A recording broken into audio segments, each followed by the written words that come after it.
Good morning, guys. So today, I want to start off the day with this problem called meeting rooms, and I'm actually going to make two videos about it because there are two very interesting ways to solve this. Both of them using two different data structures, um, and this is a problem that will take you to other more complex problems that evolve from this one that you can and it's a very common problem on interviews. So let's start. So this is the problem. It's called the meeting rooms. It's given an array of meeting time intervals consisting of start and end times. Determine if a person could attend all meetings. So basically, I already had a couple comments here. So basically, you want to know if meetings happen at the same time. Or another way to look at it is if any meeting start before the last one ends, right? So given the examples that he gave us here, it's one starts at 0 and ends at 30.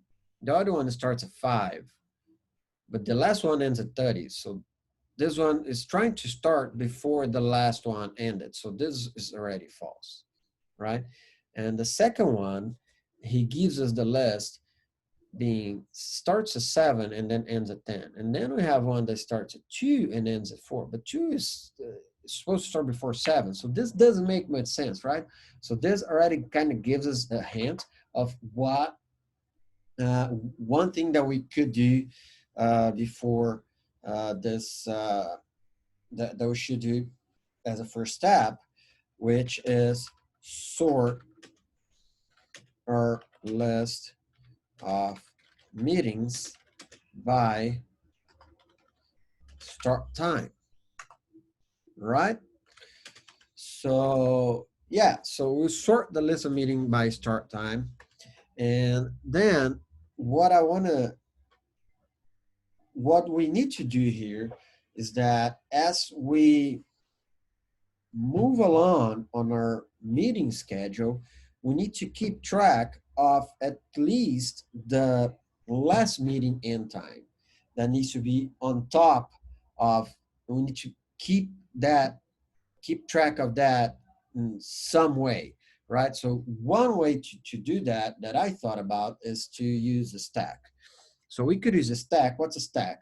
Imagine like a stack of pancakes, right? So you start to stack up your pancakes, and then the last one that you stack on top of your pile is the first one that you're going to eat, right? So this is the same logic. So you're going to create a stack where you're going to pop meetings from the top, and then you're going to add the other one uh, wherever that was, and then you're going to pop the next one again.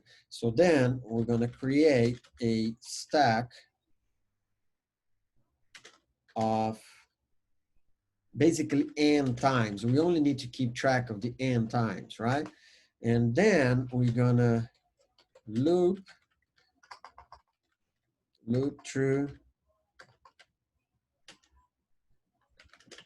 our meeting list,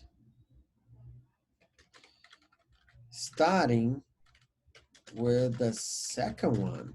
Why starting with the second one? Because we're already keeping track of the first one, that whatever time that's ended. So for example, in here, we already have this one on our end meeting stack. So we can start with this one because we're going to compare this start time with this end time, right?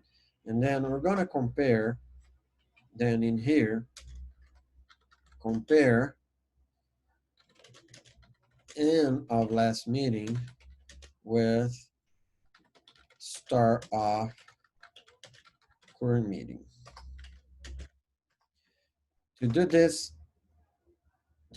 we need to pop from stack and get and time.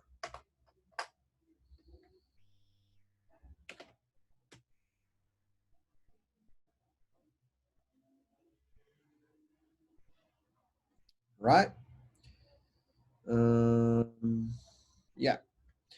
And so then what happens here is if end time is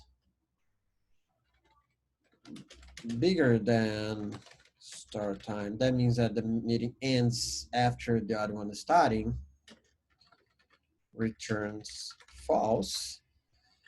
Outside of this, if we're gonna append the current meeting to our stack, and at the end, we're gonna return true if nothing else fails, right? So this should work. So let's get on it. Okay, so first thing we're gonna do is that we wanna sort intervals, not sort. Since this is, we're sorting another, we're sorting a list of lists based on one of the items in the other list. So we need to tell it, okay, what do you want to sort it by, right? So here we're gonna use the lambda for meeting 0, right? So yeah,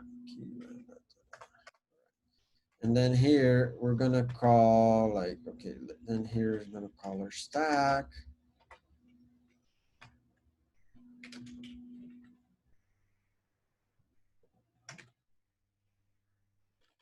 And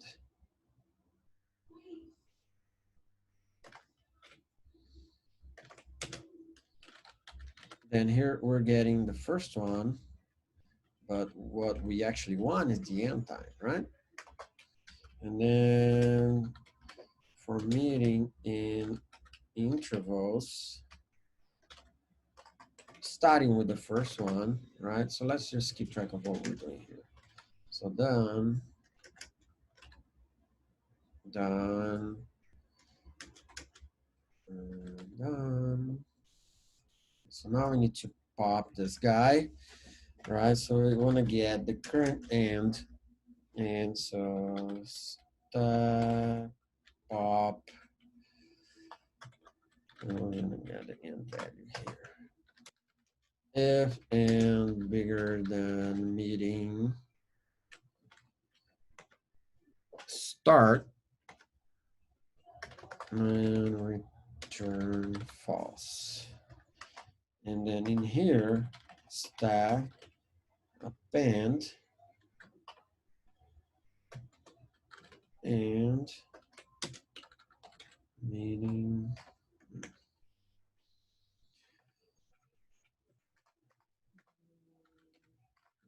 return true, right? Because if nothing else fails, then this should return true. Let's see if this works.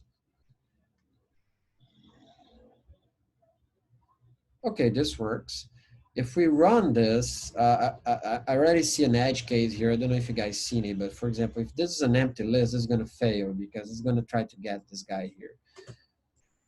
So if we send this, you can see it already kind of test it out, but like this index out of range. So what we need to do here is easy. So we just stack check the length, which just doesn't cost us anything. Equals 0, then return true, because of course if there aren't any meetings, you're gonna append to all meetings, which are none. And then we submit and accept it. Faster than 90%. That's pretty good. Less than 7% of Python submissions in terms of memory usage. So I guess people are making better use of memory than I am.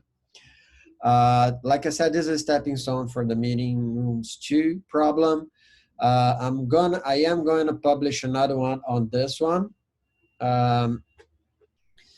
using priority queues, and I hope you guys enjoy this. See you later. Bye.